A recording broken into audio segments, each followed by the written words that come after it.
எல்லாரும் அழிந்து போவார். கர்த்தருடைய சத்துருக்கள் ஆட்டி குட்டிகள் நினைத்தவர்கள் புகைந்து போவார்கள். அவர்கள் புகைந்து போவார்கள். துன்மார்க்கன் கடன் பற்றி செலுத்தாமல் நீதிமான் இறங்கிக் கொள்கிறான். கர்த்தரால் ஆசீர்வதிக்கப்பட்டவர்கள் பூமியில் சுதந்திரத்துக் கொண்டு கர்த்தரால் சபிக்கப்பட்டவர்கள் அறுப்புண்டு போவார்கள். நல்ல மனுஷனுடைய நடைகள் கர்த்தரால் உறுதிப்படும்.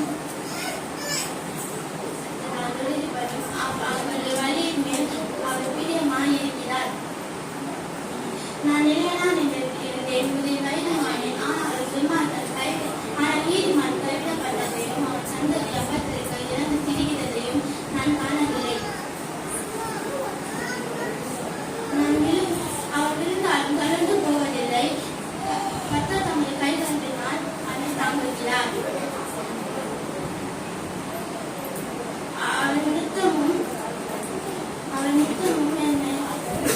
நித்தமும் இறங்கி கடன் கொள்கிறான். அவன் சந்ததி ஆசீர்வதிக்கப்படும். தீமை விட்டு விலகி நன்மை என்றென்றைக்கும் நிலைத்திருப்பாய்.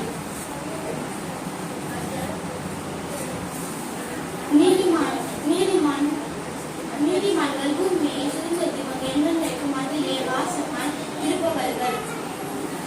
நீதிமானுடைய ஞானத்தை வைத்து அவன் நாவு நியாயம் பேசும். அவனுடைய தேவன் அருளிய வேதம் அவன் இருதயத்தில் இருக்கிறது.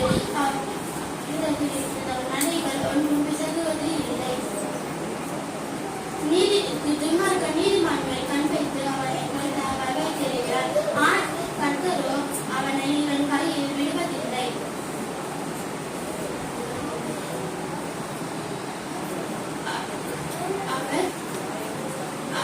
அவன் ஞானம் விசாரிக்கப்படுகையில் ஆச்சரியக்குள்ளாக தீர்ப்பதும் இல்லை.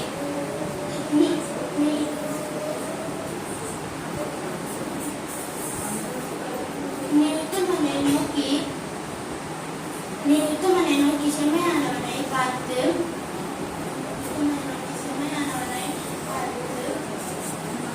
அந்த மனுஷனுடைய முடிவு சமாதானம்.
தீமை